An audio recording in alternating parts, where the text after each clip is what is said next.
You are beautiful in the skin color you were born in. Do not ever mess that up for anybody. I wish that we would have more and more people that would tell little Black girls that you are beautiful, you matter, I see you, and I love you for who you are. That's what we're missing. Yes. Because if little girls heard that from a very early age, it will not matter what anybody tells them. Yeah. They will wear their crown and they will wear it proudly.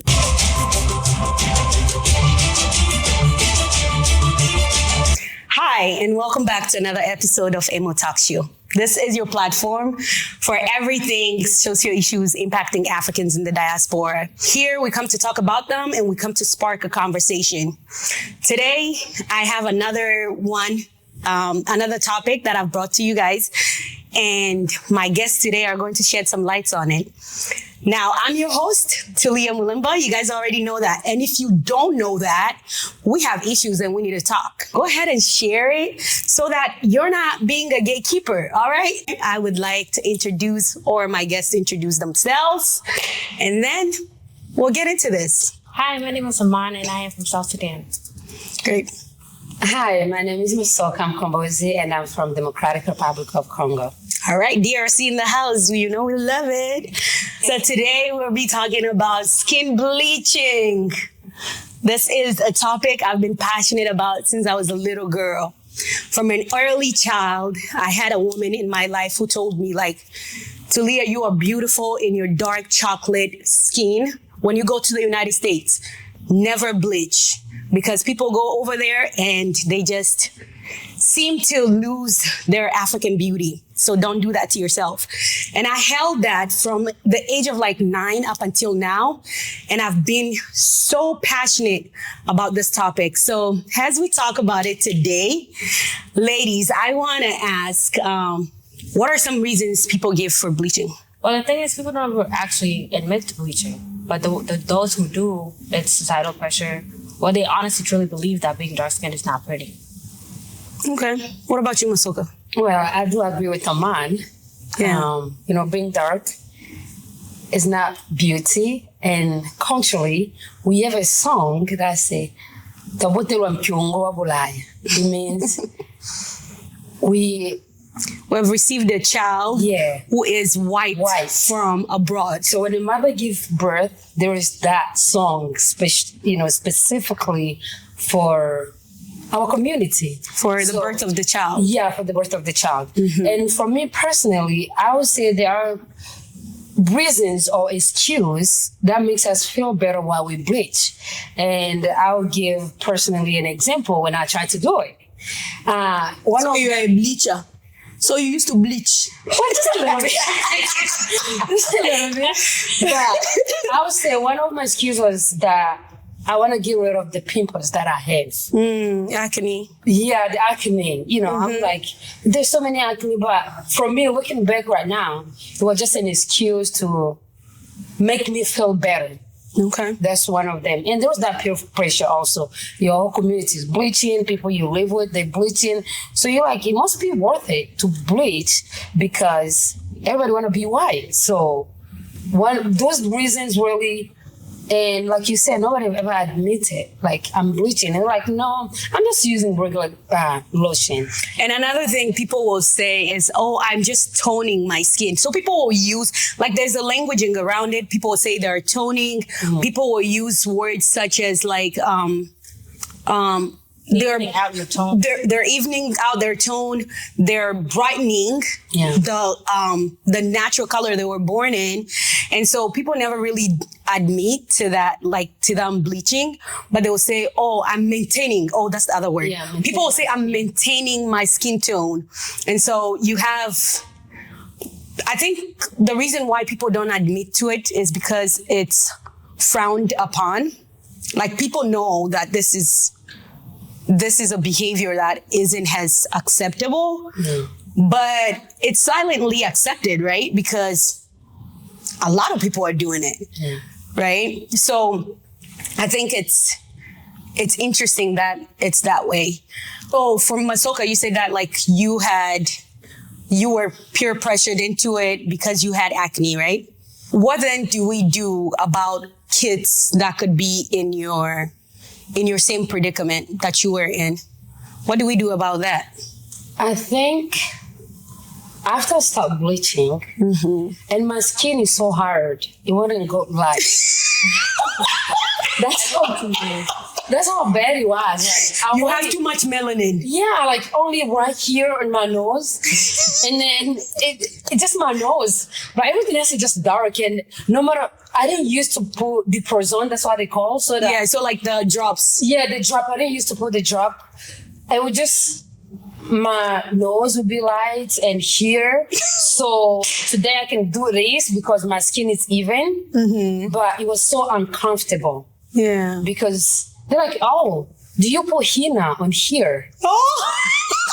Yeah, it was just so ashamed. Oh, yeah. And you're not just comfortable with yourself. You hide a certain part of your color, of your body because it's different colors. Yeah. So for me right now, having a little girl, they even tell Mommy, you're not black, you brown. You know, you are dark brown. That's how, and my daughter is 4 years old. She would tell me, you dark brown, and I am light brown. She would tell me that. So always, I'll give her those positive compliment, like, yeah, you're beautiful in your own skin, and we all equal. It doesn't matter light skin, dark skin, white.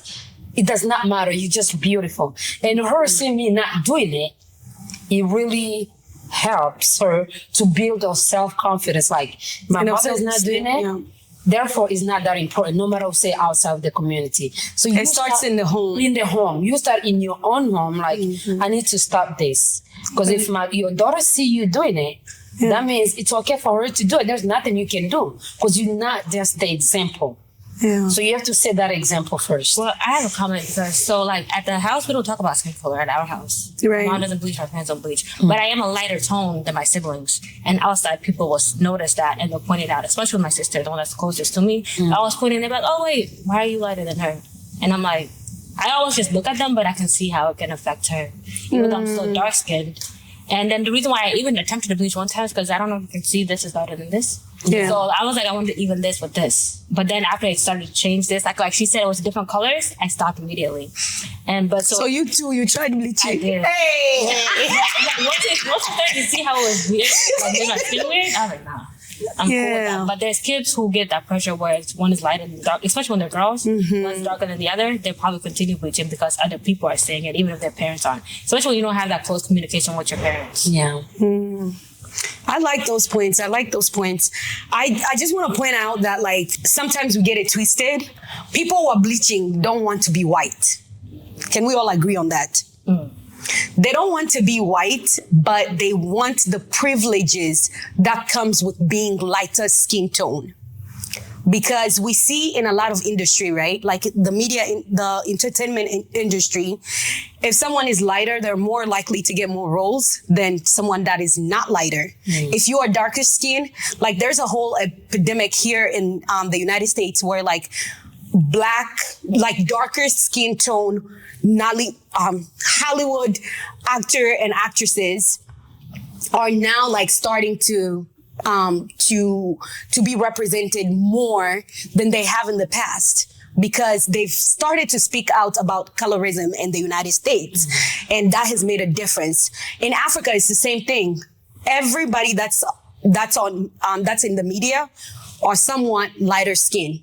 And so kids from a very young age, they look at media, they look at videos, they look at the TV, and they see, what's that girl from Tanzania? The Wema Sepetu. They see Wema Sepetu, and Wema Sepetu is light skin. They want to be like that because Wema Sepetu is like that. If Wema Sepetu is light skin and she makes it in the media, that's what the kids want to do. Nobody wants to become what they don't know. Everybody wants to become what they know. Yeah. What role does color play in the African society? Or African, we can look at Africa, the motherland, and we can also look here in the diaspora. What role does it play? Well, I don't know, because being from Sudan, I don't even know why Sudanese people bleach, because in Sudan, when you're darker, you get more cows. You're actually more desirable for being darker. So I don't know where they get the want to do the lighter part. It's maybe now that they're in a much more diverse But I do see place. what like the artists, like the ones that are coming out in Australia. Somebody made a comment on the Jubilee Eye talking about how South Sudanese girls aren't pretty. Like they shouldn't be using their music. And the South Sudanese music artists shouldn't use South Sudanese girls in their music videos because they're not pretty. So I forget the man's name, but he started going to Tanzania and Kenya because according to what that person said, South Sudanese girls are not pretty. Because they're darker? I guess so. Because the girls he's using are lighter, but it's just like, there's a lot I can say about that, but I'm just going to stop it there. But yeah, maybe that's what it is. So it's really interesting. You say that when you darken South Sudan, there's more cows that come with it. When you're getting married, right? Whereas there's something in Tanzania in a tribe called Wasukuma. When you lighter, there are more cows. More cows or more money compared to a dark-skinned person.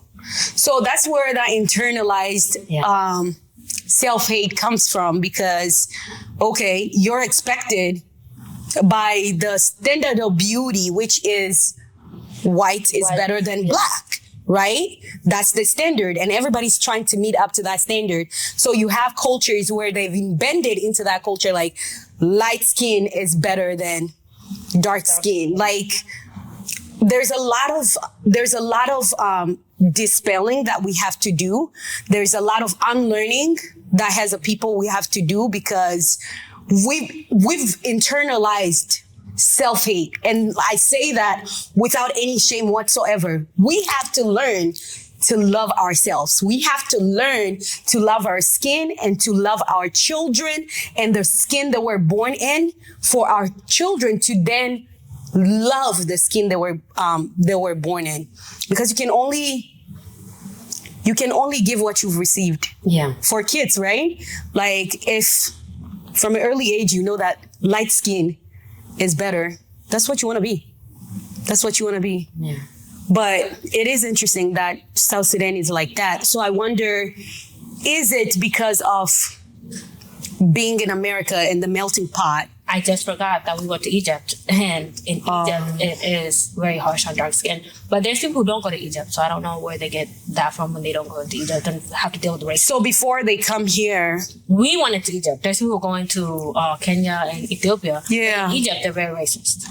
So I can understand where I would have gotten like a hatred for home color, because they really will call you chocolate and monkey. Like out on the streets and nobody stops them, even the police. They're openly racist. Wow. And I was 3 when I was there, so I could see if somebody stayed there from like 3 to like 15, 16, it can like really feed into it. Right. Yeah. What are some other roles that color plays into our community, into the African community anyways? Well, I know with just being dark skinned, South Sudanese models are now just trending, so I don't know why that hasn't switched from the people wanting to keep the color. Yeah. You know, I think in our community, we see a lot of young girls getting married. And 1 minute you notice girl is the beautiful melanin skin color. And all of a sudden, 3 months later, you heard they're getting married. And like, light. I had somebody at cemetery asking me, "Do you remember me?" I'm like, "No, I don't," because I was just like, "Sorry, I don't." And then you had to explain to me, we met here. I said, "Oh, you look so different. You look so different." Yeah, life happened. But when I say you look so different, it means like your skin have changed. I just don't remember you no more. Right. So it's like in our community, or most of the community, just when somebody's trying to get married, they have to bleach. And as a mother, well, pregnancy comes with a lot of things. You get pregnant, you cannot smell any lotion. Now this person who you knew was so light, all of a sudden it's dark. I have a question, because I know with certain people, they bleach while they're pregnant and the baby comes out lighter skinned. I don't know that plays. I don't know if into it. I've seen it happen. I've seen it, and we. But I've also heard that parents are bleaching their kids, which I really hope isn't true. But I have heard it. My husband's friend back in Uvira, as a kid, his friend his friend's child, the mother was bleaching because the child was dark. As a baby, giving, all this cream to the child. Oh my goodness. Lighter. See, some people do it while pregnant so that it doesn't affect the baby when they come out. I don't know. Scientifically, there was an that doesn't make scientific sense. But it's I've seen it too. Like you feel like mother and father they're all dark, but the baby's coming light. But it can be genetic. Maybe somebody in the family was light, stuff and like that. A black woman is the only woman that can birth any color baby. Yes. So I mean, I don't know, but I really hope you guys are not bleaching your children. Please don't tell me it's true like that. And also, once I feel like being dark is a privilege. It is. How so? Because you can always become white, but you can never become black. Okay. I've heard one person, and I think it's in Europe, the lady was like claiming to be black. Oh, transracial. Yeah. The transracial lady.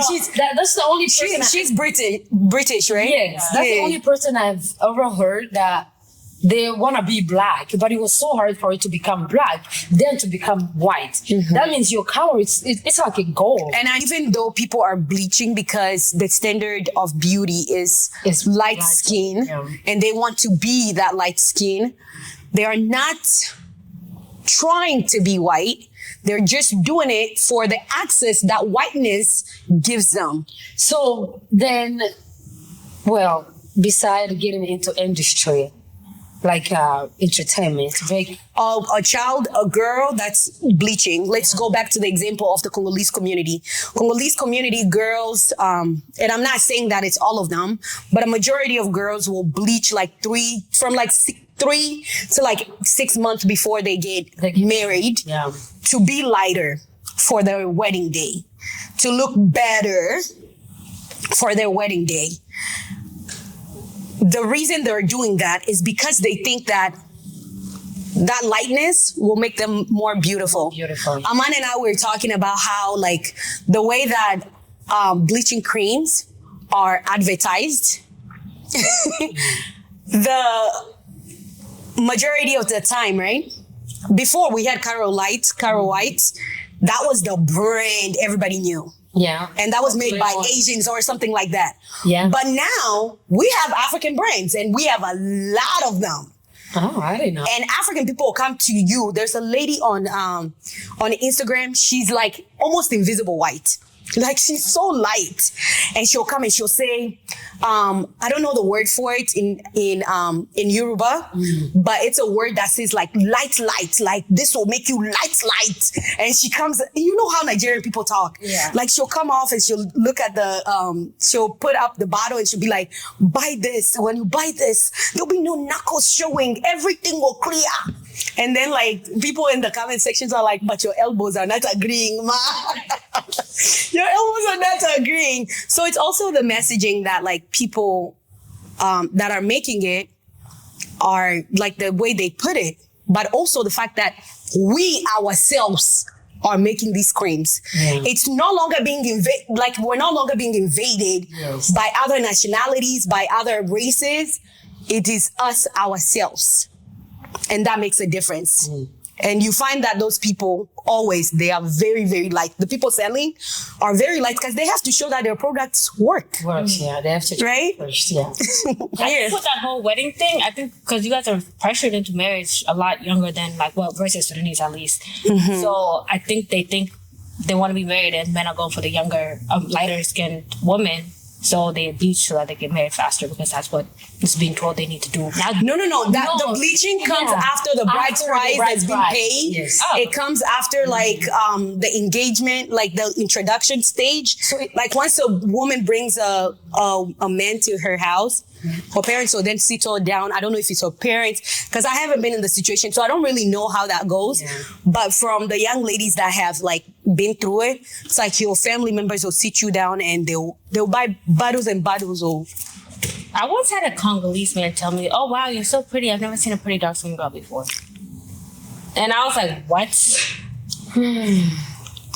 I once had a boyfriend of mine in my early teenage, like in my late teenage years, tell me that I'm going to buy you some lotion. And once they brought it, it was Kerlite. And I was like, I'm sorry, excuse you. And that was the reason I broke up with them, but whatever. And what about also, you? I feel like men also bleach, right? It's not only girls. Yes. And I'm just like, what is the reason for men to do that? At one point, there was light skin, the whole light skin versus dark skin men part, where light skin men were viewed as cuter than dark skin. But it's switched now. So it's switched, yeah. But men are still bleaching. Men still bleach. And for me personally, if my husband bleach, I'm like, man, you're not serious about your life. Honestly, like. Now you're not serious about your life.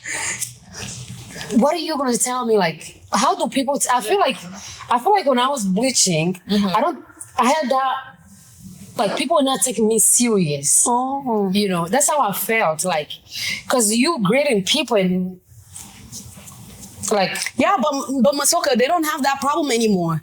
Knuckles aren't always a problem. If you're bleaching and you don't know the right sources for creams, then you have some knuckles issues. For creams. Hey. We see naturally light-skinned people, as they get older, they color dim. No matter if they try to... They become a little bit darker, yeah? Yeah, they become a little bit dark. And that's the same thing with people bleaching too. As they do it so much to the point where their ears are turning green. Have you just noticed that? Green veins everywhere? Yeah, like inside here, it's green. It's just like it's not working. And also to the point, you get to the point where like it start becoming dark in here. You know, it does get dark. So no matter how long you... As you're aging,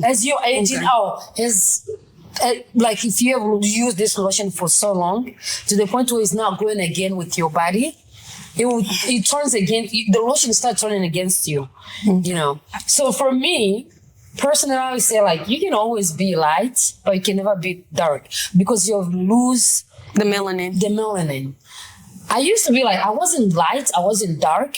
My skin was just like, not like this. Do you feel like this is your natural skin tone? I don't think if this is my natural skin from before I started. It's not coming like my face is not coming back to normal, to my natural melanin. Because once you try it, and you stop, you cannot go back to the same skin color you were in. Because you have messed up your system, yes, I would say bodily system. I've seen older women whose skin looked like leather. Like, and it was dark right here, and her skin was just, it had wrinkles on it, but it was like leather that had been ironed, like this. Yeah. And she started off darker too, so you know, the darker you start, the harder it is to, and then her knuckles, you know, the same way. So I want to talk about that since you guys have started kind of, what are the harms? Are there any harms? Because, you know, under these, comments that I see on Nigeria. And I keep saying Nigeria because 95% of Nigerian women bleach, guys. 75. Let me correct myself. 75 of Nigerian women bleach their skin. In the name of they are maintaining their skin, they are toning their skin, all these things. And so, under the comment sections, a lot of time you see cancer, see how people are going for cancer. They are calling it on themselves. Is it really harmful? Well, on the label it says that it causes cancer and other things, but I don't know how many people actually read the label. But I feel like they take it as like, you know how when you get a new medicine and it gives you the side effects, but it never actually happens, you never really take it serious. Yes. But I've known some people who have died of cancer and just so happens that they were bleaching. But I'm not the doctor, I can't just say it's because of bleaching that they caught cancer. Yeah, you don't know if there's a correlation. Yeah. But we do know that from study, bleaching creams do cause cancer in the long term.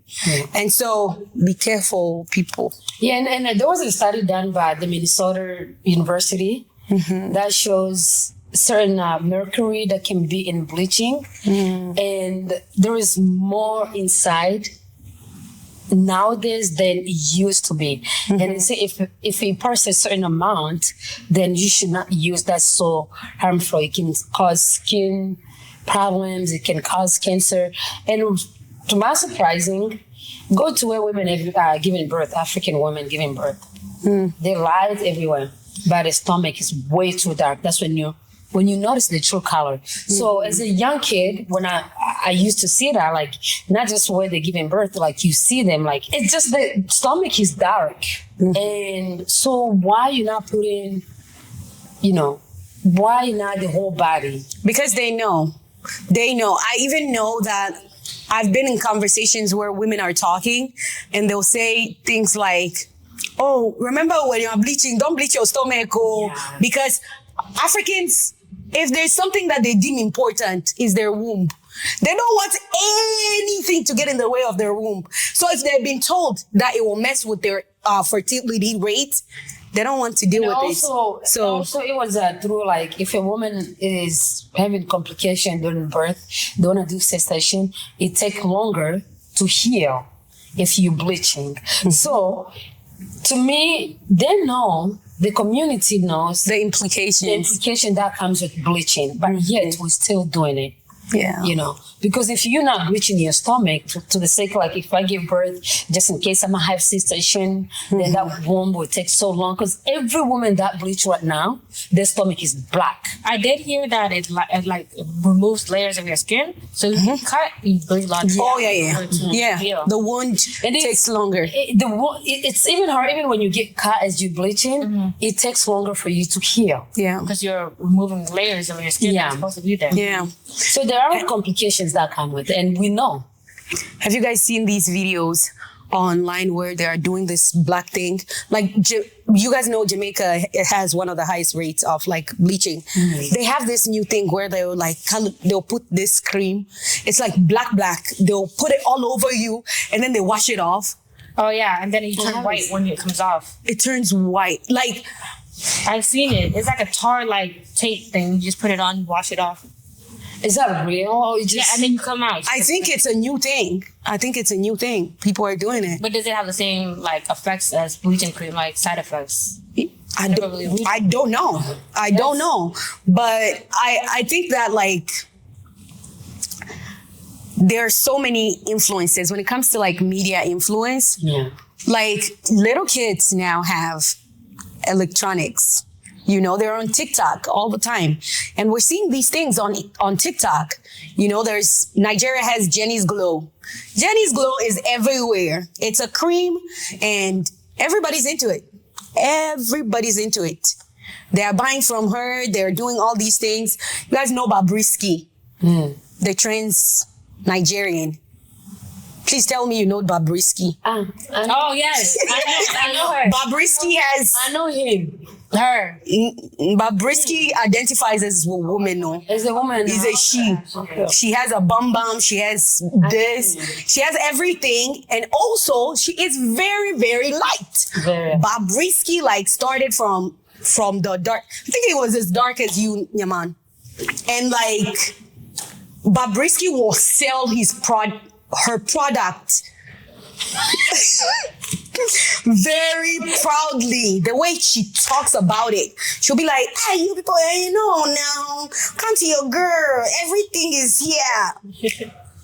Like, it's and she sells. She's like the face of bleaching cream in Nigeria. She sells. You have people like Tonto Dike, who's naturally light skinned, but is maintaining their skin.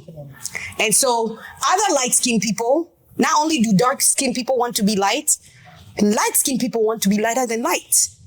So it's a problem. And we could go on and on for days. But what are you guys' takeaways? What do you want a child watching this video? What message do you have for them? Well, honestly, I feel like the younger kids have a better advantage than we did because they weren't exposed to as much colorism as we were.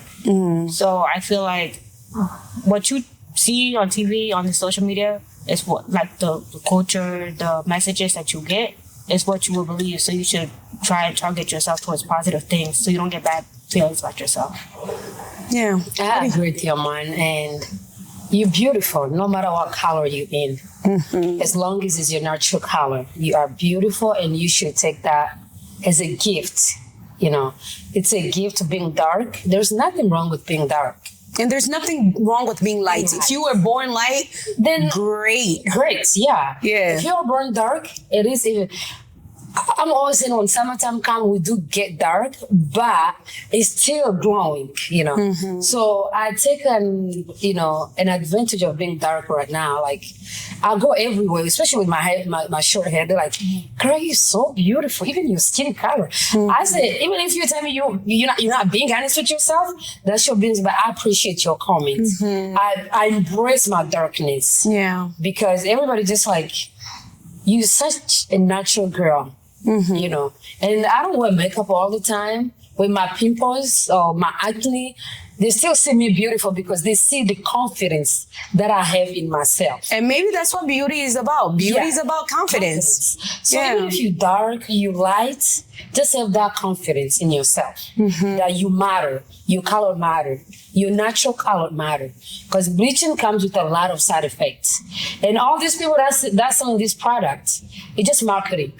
It's about their money. They don't care about you. They don't care about you. So whether you get into it and later on you develop cancer, you think they'll come and say, yeah, my lotion is giving people cancer? They will not do that. They have thousands of lawyers to help them fight all this lawsuit. So just take advantage of your own skin color and, appreciate that skin. Because we are created, whatever skin that God gave us to be in. I appreciate that. Thank you guys very much. And I think my last message to everyone is kind of like what Masoka said earlier, that like, it's important what you say to your children. It is important what you model for your children. I appreciate the old lady in J-Day before I came to the United States in Nyarugusu who stopped me. This lady did not know me. All she saw was a young girl that used to go fetch water nearby her place. And she told me, you are so beautiful. You are beautiful in the skin color you were born in. Do not ever mess that up for anybody. I wish that we would have more and more people that would tell little Black girls that you are beautiful. You matter. I see you and I love you for who you are. That's what we're missing. Yes. Because if little girls heard that from a very early age, it will not matter what anybody tells them. Yeah. They will wear their crown and they will wear it proudly. That's my message to you guys. Masoka and Yaman, thank you so much for coming on the show today. I appreciate you guys and I appreciate your willingness to come and bring awareness to such a pressing issue. It may seem like we have normalized it so much that it's no longer a problem, but a problem is a problem until it has solutions. So I hope that this conversation could be a starting point for you in your household. Remember, AMO Talk Show is a place for you to get introduced to topics that you can then lead on conversations with in your own household. Interesting. Today I had people who do not have an online presence. However, Aman is writing a book. And I will someday talk to you guys about it because once she has that done, we're going to bring it here and we're going to talk about it. I switched it to a blog, remember? To a blog. Yeah. About substance abuse. So and trauma. So someday I'll get to talk with her and her alone just so you guys can hear from her. But apart from that, I thank you guys so much for coming in and tuning in. Remember to subscribe to this channel, like our videos and share this video to make sure that you're not gatekeeping. I keep saying this. Don't gatekeep information. Please go and share. Please share. Anyways, you can find us on Instagram, TikTok, YouTube, subscribe, and Facebook on AMO Talk Show. Much love from Talia, your host. Amenipa furaha akanipa amani na aibu ya kukaondoa. Amenipa furaha akanipa amani na aibu ya kukaondoa.